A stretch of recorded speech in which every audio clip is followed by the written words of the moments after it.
Abra sua Bíblia, por favor. João capítulo 7, verso de número 30. Põe na tela para mim. João 7, 30. Procuravam, pois, prendê-lo, mas ninguém lançou mão dele, porque ainda não era chegada a sua hora. Feche os seus olhos.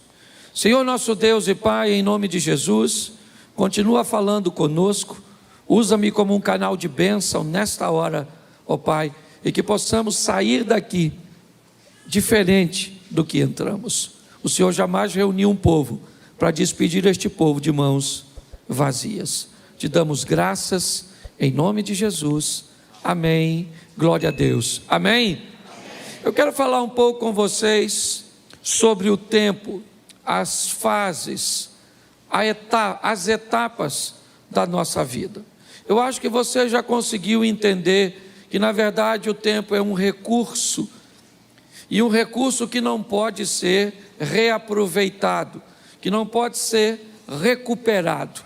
Talvez uma das coisas mais valiosas que temos é o tempo, e quanto mais rápido nós entendermos que estabelecer um tempo de qualidade para a nossa vida, quanto mais rápido entendermos que a vida é única, curta e rápida, inevitavelmente esse entendimento vai fazer com que nós não percamos tempo, que não joguemos nosso tempo fora. É lógico que uma parte do seu tempo é extremamente saudável que você dedique essa parte para que você venha ter lazer, uma diversão, se distrair. É importantíssimo. Pessoas que acham que vieram nessa vida apenas para trabalhar, que colocam um dinamismo acima da média na sua vida e acham que isso é saudável, é só uma questão de tempo até ela descobrir que acabou ficando sozinha, acabou ficando doente e pior, não dá para recuperar mais. Filhos só são crianças uma vez na vida. Você só é jovem uma vez na vida. Casamento, certo? Aquela coisa gloriosa e satisfatória do início do relacionamento, na verdade, ele acaba acontecendo uma vez só. Então, aproveitar o tempo é algo que nós devemos fazer o mais rápido possível. Nós estamos vendo um texto que diz que tentaram prender Jesus, mas ninguém conseguiu prendê-lo, simplesmente porque não era o tempo dele ser preso. Quando nós olhamos para tempo, é importante entender que Deus é atemporal. Deus vive na eternidade. Para Deus, o tempo em si, para Ele, não existe, né? Não faz diferença, Ele é eterno. Foi, é e sempre será, é assim que funciona. Mas para nós, não. Nós temos aí, né? Normalmente, a via de regra, 9 meses para nascer, de 1 ano a 2 anos para andar, de 10 a 12 normalmente para descobrir que os adultos, nossos pais, não são super pessoas. Nós temos aí basicamente 30 anos para amadurecer. Algumas pessoas dizem, profissionais da área de psicologia, que o indivíduo que não amadurece até os 30, ele pode ficar esperto, mas vai ser bobo. Já vi uns caras velhos bobo. Ele sabe ganhar dinheiro, ele tem uma situação boa, mas você começa a falar, é uma bobeira. Em pessoa, o que é isso? Falta de maturidade. Se tu está com 30, acenda a luz de emergência e amadureça o mais rápido possível, ok?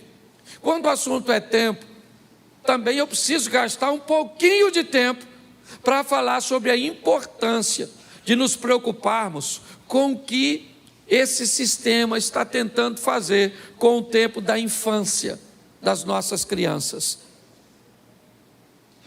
Se nós olharmos, nós muitas vezes não conseguimos entender por que é que tantas informações distorcidas, por que é que desenhos animados, por que é que programas direcionados para a criança na idade mais precoce possível buscam levar informações, imagens, porque no tempo da infância, no tempo dessas crianças, elas não conseguem discernir o que é uma sugestão, do que é uma informação e uma ordenança.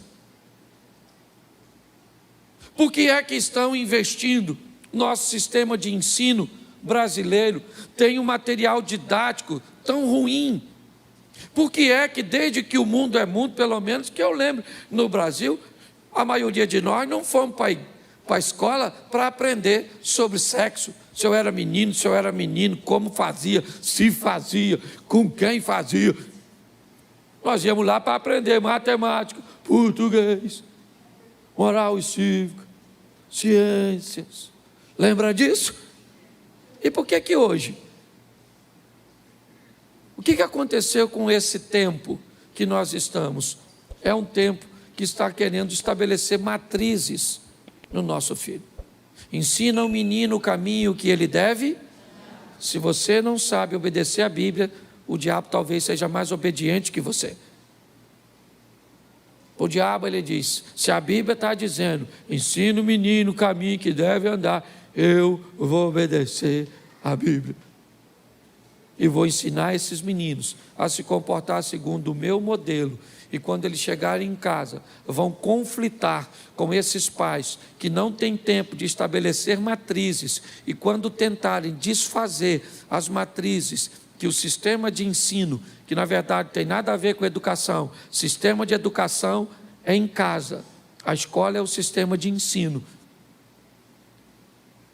Então, quando nós olhamos para esse tempo de tanta imaturidade que busca atingir as nossas crianças, é melhor você acordar o mais rápido possível.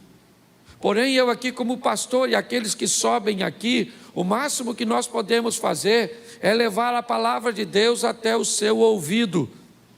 E Deus então leva do seu ouvido para o seu coração. Por isso que é muito importante para Satanás destruir você, ou destruir a sua atenção enquanto nós estamos aqui pregando.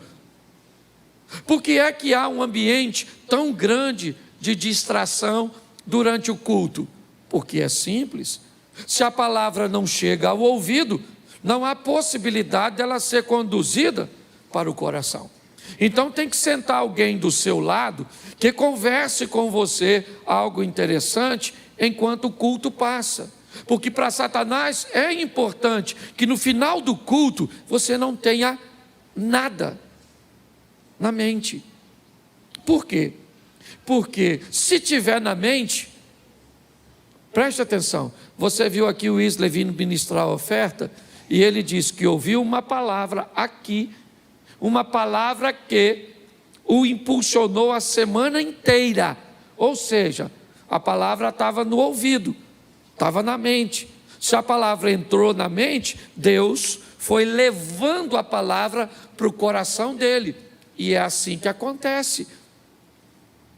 Nós já vimos em 1 Coríntios 10, 1, que pessoas estão no mesmo ambiente, vendo a mesma coisa, ouvindo a mesma coisa, porém vivendo resultados altamente diferentes. E qual é o motivo para que isso aconteça? O nível de atenção e de comprometimento que essas pessoas tomaram após receber a palavra ou a ferramenta. Quando nós olhamos para isso, talvez nós consigamos entender por que algumas pessoas têm problemas com lidar com os tempos. E eu separei algumas coisas aqui, de uma palavra que mexeu muito o meu coração, eu quero compartilhar com você. O primeiro tempo que eu quero falar com você é o tempo dos outros. Aquele tempo que não é seu, mas você gostaria que fosse. O Salmo 73, ele ilustra isso de uma forma belíssima. Põe para mim, Salmo 73, aqui. Isso. Vamos lá. Verdadeiramente bom é Deus para com Israel, para com os limpos de coração. Preste atenção agora. Quanto a mim, meus pés quase se desviaram. Faltou ou pouco faltou para que escorregassem os meus passos. Por quê? Pois eu tinha inveja dos soberbos, ao ver a prosperidade dos ímpios. Porque não há apertos na sua morte, mas firme está a sua força. Não se acham em trabalhos como outra gente, nem são afligidos como outros homens. Pelo que a soberba os cerca como um colar, vestem-se de violência como um adorno. Só aí, preste atenção, qual é o problema do salmista aqui? Me parece que esse é o salmo da comparação.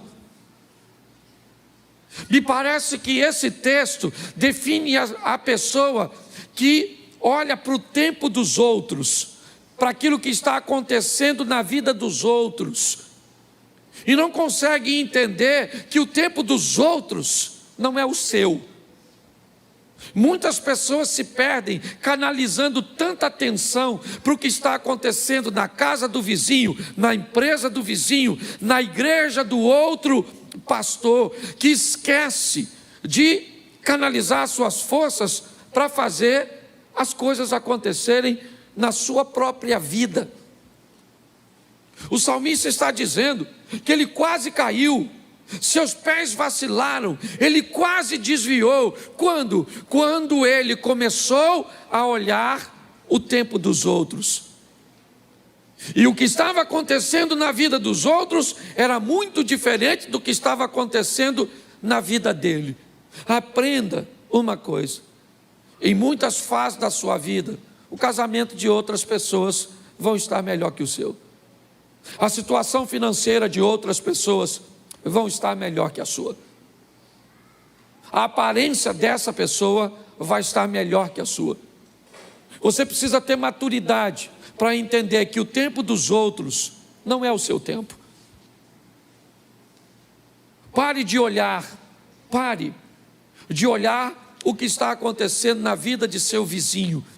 Trabalhe, ore, entenda que o seu tempo vai chegar. E não use a medida dos outros para estabelecer a sua. Até porque, eu vou ser franco para você, e aqui na igreja você sabe que eu abro o meu coração direto. Eu prego em muitos lugares, e por onde eu passei, Abner, eu confesso a você, eu já tive vontade de morar, pelo menos, numas 40, 50 casas diferentes. Nos 40, 50 bairros diferentes. Chego na casa de um cara, pensa num casarão. Bonito, confortável, ampla, umas ruas amplas, bonito. Eu falo comigo: Cláudio, tu tinha que morar aqui. Até eu viajar para outra. Chego lá, eu falo: que apartamento é esse? Rapaz, um apartamento por andar, tudo na porta. Não podia morar aqui? Aí eu viajo de novo. Aí alguém me leva numa fazenda. Aí eu falei: Senhor, rapaz, eu tinha que morar aqui nessa fazenda. Aí eu viajo de novo. Vou para uma casa de praia e me deixa lá hospedado. Falei: aqui que eu tinha que morar. Esse dia eu fui para um apartamento em Balneário Camboriú e botaram numa piscina de água quente que tinha uma cama que fazia massagem na gente dentro da piscina.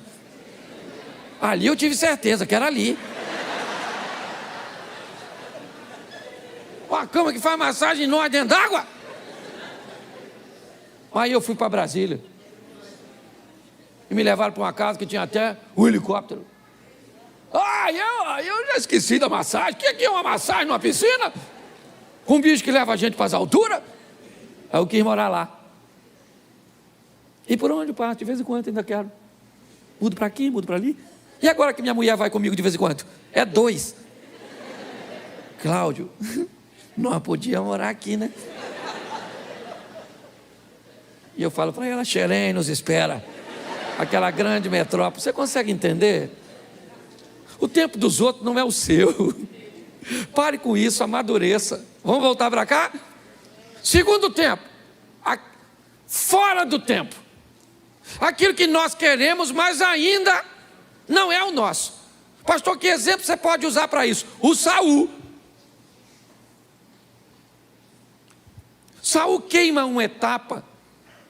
E, gente, muita coisa, né, que nós vemos, nós até poderemos adquirir e ter, mas não fora do tempo. Tenha maturidade para entender que coisas fora do tempo pode deformar você. Deus, Ele está no controle de todas as coisas. Eu li um livro esses dias do Carlos Drummond, e o título dele é Fora do Alcance das Crianças. E ele começa a explicar por que é que tem coisa que a gente não recebe.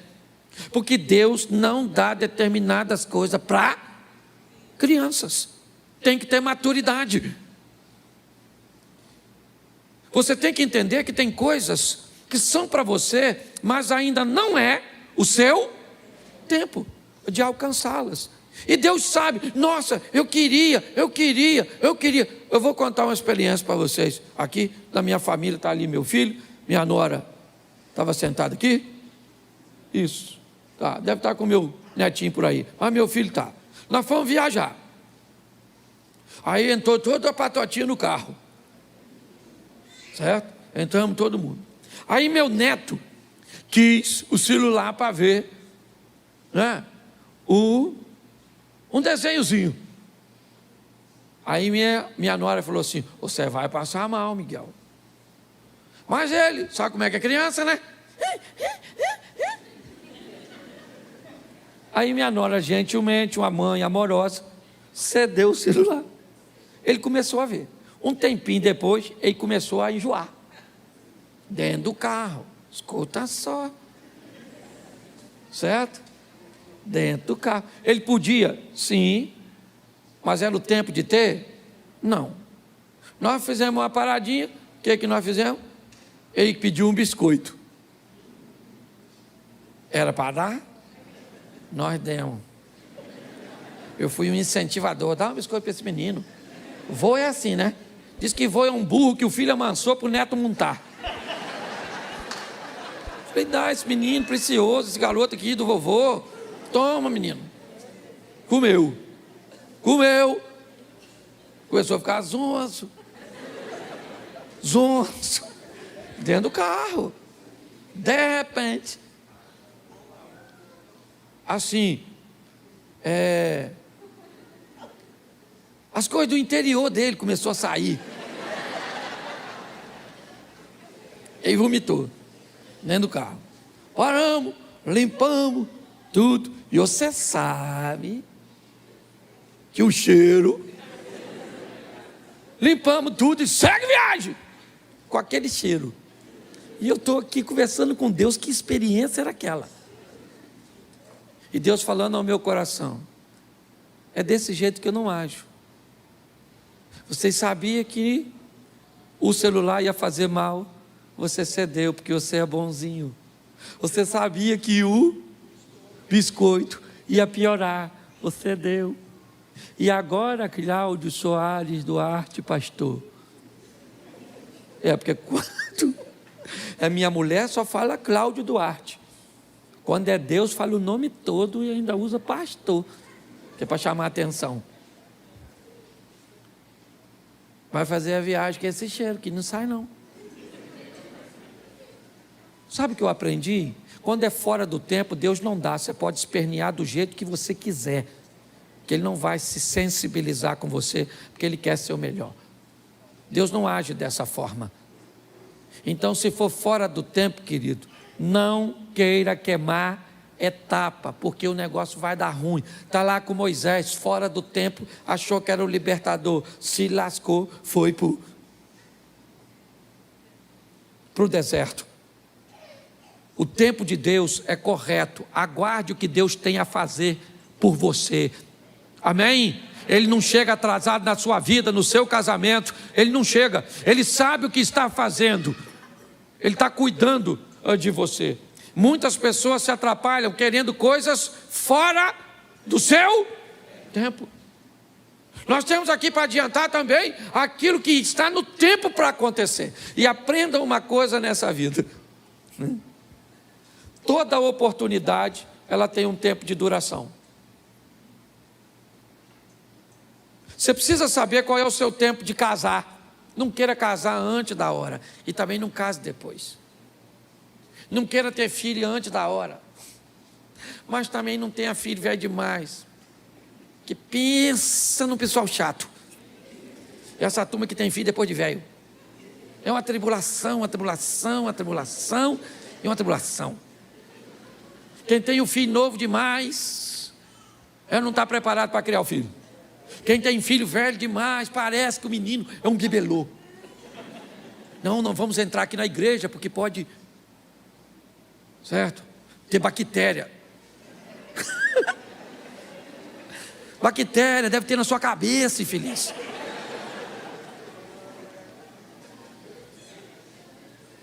Você tem que descobrir qual é o seu tempo de casar. Você tem que descobrir qual é o seu tempo de agir em favor das suas finanças. É o seu tempo. Peça a Deus para te dar discernimento. Chegou a sua hora de viver. Descubra quando ela é, em qual área é, e mergulhe com toda a sua força. É assim que funciona. Em 1992, eu tive que fazer 2 mudanças drásticas na minha vida. Casar. Acabei com a minha vida de solteiro. Troquei todas as mulheres solteiras do mundo por uma. Olha que troca ruim. Porque antes de casar eu podia ter qualquer uma solteira, sim ou não? Depois que casei, rejeitei todas as outras. E para Jane Mary, para ir com ela até que a morte o separe. E diga-se de passagem, está demorando. Para ela e para mim. A Abner que diga isso, ou não, a Jacira aí, ó. Quase 50 anos de casado. Você consegue entender isso? Está assim de gente que não investe tempo, sabe? Para ter um discernimento, às vezes numa consultoria, em alguém que tem experiência. Para que aprender com seus erros, se você pode aprender com os erros dos outros? Procure pessoas, a vida está fazendo aqui na igreja, aqui nessa igreja, você tem pessoas com tanta experiência, que pode dar noção de casamento, pode dar noção de ambiente corporativo, de quais são as profissões promissoras. Você está envolvida num ambiente, onde você pode receber informações extraordinárias, para ajudar a você agir no tempo correto. Mas você não aproveita isso. Você tem que descobrir seu tempo. Qual é o seu tempo? Jesus está no casamento de Caná. Maria fala para ele, eles não têm vinho. Jesus disse, ainda não é chegada a minha hora. Calma, eu sei o meu tempo.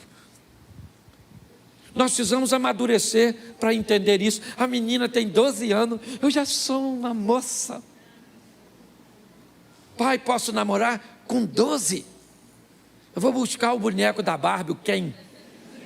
Você namora ele. Mas eu já sou uma mulher. Ô menina, vai assistir Chiquitito e não me perturba. Menino, 13 anos, acho que é um homem. Não paga uma conta. Qualquer coisa que vai fazer, está cansado. Não estuda direito. Nada. Aí vê uma menininha. Eu já estou no tempo de namorar. Eu acho que você está no tempo de eu castrar você, não é?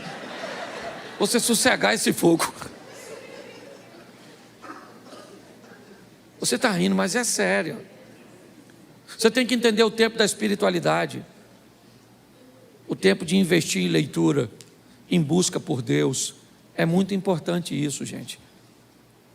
Descubra o seu tempo, as coisas que têm que acontecer, né? no seu tempo. Para alguns, esse tempo pode chegar um pouco mais cedo, para outros, um pouco mais tarde, para outros chega no modelo mais fácil, para outros no modelo mais difícil. Mas entenda isso, eu vejo pessoas querendo viver o tempo dos outros, eu quero pessoas querendo viver coisas fora do tempo, antecipando e quebrando a cara, tomando decisões equivocadas, e pessoas que sequer são capazes de entender o seu próprio tempo. O próximo, o tempo de Deus, tem o seu tempo. Pastor, mas o meu tempo não é o tempo de Deus? Não era isso que você está falando? Não, o seu tempo é o tempo que você tem que aproveitar para estudar, é o tempo que você tem que aproveitar para investir em você. O tempo de Deus é aquilo que Deus quer fazer na sua vida, e é importante você entender isso. Quando é que Deus vai fazer? Quando chega o tempo dele. Eu participei de uma igreja e eu era vice-presidente dessa igreja durante um bom tempo, e muitas vezes eu vi pessoas querendo criar conflitos entre o pastor presidente e a mim, querendo que eu o confrontasse, criasse problemas, porque muitas pessoas, por algum motivo, afinidade ou outras coisas, ou por uma visão equivocada, viam uma liderança pastoral na minha vida. Mas eu entendi que aquele não era o tempo de Deus para a minha vida, e que o tempo de Deus para a minha vida ia chegar. Hoje, eu procuro, primeiro, não olhar para o que está acontecendo na vida e no tempo dos outros. Hoje, eu procuro olhar de uma forma sábia para não querer as coisas fora do tempo. Eu busco a maneira de aproveitar todas as oportunidades para entender o meu tempo, sabe, aquilo que Deus está preparando para mim, ou me dando a oportunidade de viver. Mas o tempo de Deus, no que diz respeito principalmente a ministério, a ações que vão mudar a nossa vida, precisa ser entendido. Quando eu olho para Davi, sendo ungido por Samuel como rei, sabia que o trono era seu futuro. Profecias, se é que eu posso chamar isso de profecias, mas incentivo, que diziam: mata o camarada, porque se você matar, você se torna o rei. Ele disse: mas esse não é o tempo. Para que o tempo e que as coisas de Deus se cumpram na minha vida, eu não preciso puxar o tapete de ninguém. O que Deus tem para mim é meu. É assim que funciona. Eu não estava em casa, é o que Davi poderia dizer, quando Samuel esteve lá, todos os meus irmãos estavam lá. Eu estava no campo trabalhando, mas ninguém comeu nada, e o ungido fui eu, porque o tempo de Deus chegou para a minha vida. É importante você entender isso. Se nós não amadurecermos para dar uma olhada nisso, está assim de gente vivendo fora do tempo. Adultos vivendo como adolescente, pessoas que tinham uma situação financeira melhor ontem e hoje continuam gastando no mesmo tempo. É assim que funciona. Homens casados vivendo tempo e comportamento de solteiros, pessoas invertendo tudo e pior, trazendo dores, desconfortos, adversidades para a sua vida. Está na hora de você tomar uma decisão para mudar a sua história. É para isso que você vem à igreja, sabe para quê? Para entrar pelo teto paralítico e para sair pela porta andando. Nós vamos para a presença de Jesus para sair de lá melhor do que entramos. Esse é o propósito. Sair daqui uma esposa melhor, um marido melhor, um colaborador melhor, um empresário melhor, um pastor melhor, um amigo melhor. É para melhorar. O trabalho do Senhor tem o propósito de nos levar para a próxima fase da nossa vida. E para me encerrar, por causa do tempo, nós temos o fim dos tempos. Nós temos aqui, rapidinho, o tempo dos outros, fora do tempo, o meu tempo, o tempo de Deus e o fim dos tempos. Quando nós estamos olhando para esse ambiente, Mateus 24, 44, por isso, estai vós preparados também, porque o Filho do Homem há de vir a hora em que não penseis. Quando nós olhamos para esse texto, nós descobrimos que nós estamos chegando ao final dos tempos. As coisas se cumprindo, as coisas acontecendo. E por favor, igreja, não se preocupe quando vai ser. Não fique preocupado se é amanhã, se é no ano que vem. Não fique preocupado. Tenha uma preocupação: eu preciso estar preparado. Quando a trombeta tocar e Cristo voltar para buscar a sua igreja, e Ele vai voltar, porque Ele não é homem para que minta, nem filho do homem para que se arrependa.